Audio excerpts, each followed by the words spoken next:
banyaknya kasus bullying atau tindak penindasan yang Video terjadi di bullying atau lingkungan pendidikan perundungan yang sekolah. dilakukan oleh sejumlah remaja SMP putri negeri di di bawah Malang, umur di Jawa Cilacap, Timur yang Jawa diduga Tengah menjadi viral korban media perundungan sosial. teman dengan sekolahnya memanggil sejumlah pihak. Bullying Pihak merupakan sekolah para ekspresi remaja menyimpang pada anak dalam upaya pencarian jati diri, peran pendidikan di keluarga dan sekolah sangat diperlukan. Di sekitar kita, ada banyak cerita yang tidak pernah terdengar. Cerita tentang tawa yang hilang, tentang rasa aman yang perlahan memudar. Bullying dan kekerasan sosial mungkin tidak selalu terlihat, tetapi dampaknya begitu nyata. Setiap tahun, begitu banyak remaja kehilangan kepercayaan diri, takut ke sekolah, bahkan merasa dunia tidak berpihak kepada mereka. Bukan karena mereka lemah, tapi karena lingkungan belum benar-benar aman. Karena itulah Safe Community of Men hadir sebagai gerakan pendidikan yang menempatkan rasa aman sebagai pondasi utama belajar.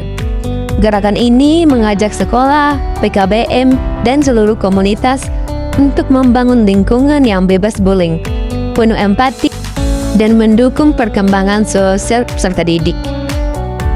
Gerakan ini berdiri di atas pendekatan psikologi sosial, sebuah ilmu yang membantu kita memahami bagaimana manusia berpikir, merasa, dan tidak bertindak di tengah kelompok. Dengan memahami dinamika sosial, kita bisa menggali tanda-tanda bullying sejak dini, menghentikan rantai kekerasan, membangun empati, serta menciptakan norma kelompok yang sehat dan positif. Karena perilaku seseorang seringkali terbentuk dari lingkungannya, dan ketika lingkungannya baik, maka perilaku pun ikut berubah. Lalu, bagaimana kita mencegah bullying dan kekerasan sosial? Pencegahan dimulai dari hal sederhana yang bila dilakukan bersama menciptakan perubahan besar, yaitu yang pertama, membangun empati. Kita mengajak peserta didik memahami perasaan orang lain. Setiap kata, setiap tatapan, setiap tindakan punya dampak pada hati seseorang. Yang kedua, menguatkan komunikasi positif. Kita membiasakan budaya berbicara yang menghargai, bukan merendahkan, tetapi menguatkan. Bukan menertawakan perbedaan, tetapi merayakannya. Yang ketiga, membentuk norma sosial aman. Kita menegaskan norma bersama. Di sini tidak ada kekerasan. Di sini semua orang berhak merasa aman. Norma ini menjadi pagar sosial yang menjaga. Bullying bukan hanya tindakan, ia adalah luka. Dan setiap luka dapat dicegah bila kita peduli. Inilah Safe Community of Men, gerakan yang lahir dari kepedulian, bergerak dengan ilmu psikologi sosial, dan tumbuh bersama kekuatan komunitas. Bersama, kita bisa menciptakan lingkungan yang aman, lingkungan yang dimana setiap anak, setiap remaja, setiap manusia merasa dihargai, diterima, dan dilindungi. Rasa aman adalah hak semua orang, dan perubahan dimulai dari kita.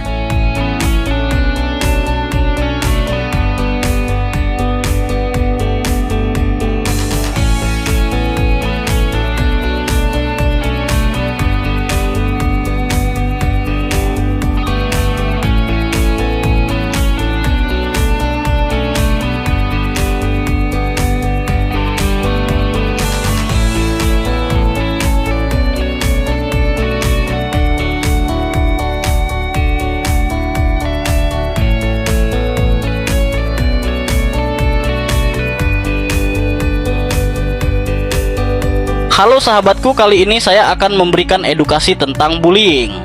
Apa itu bullying?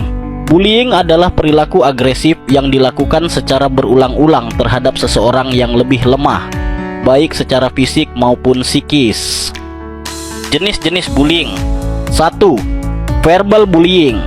Bentuk bullying yang dilakukan secara lisan. 2. Social bullying. Tindakan mengecualikan, mengisolasi, atau menyebarkan gosip dan fitnah tentang korban. 3. Cyberbullying. Bentuk bullying yang dilakukan secara online. 4. Physical bullying. Bentuk bullying yang dilakukan secara fisik. 5. Sexual bullying. Tindakan pelecehan, merendahkan yang berhubungan dengan tubuh, lisan. Dampak bullying bagi korban bully. 1. Menghambat terwujudnya lingkungan sekolah yang baik. 2. Penurunan prestasi. 3. Gangguan tidur. 4. Masalah mental. 5. gangguan emosi. Langkah pencegahan bullying: 1. Penguatan lingkungan. 2. Meningkatkan kualitas layanan dalam perlindungan. 3. Meningkatkan peran orang tua. 4. Meningkatkan keragaman hukum. 5. Meningkatkan kesadaran.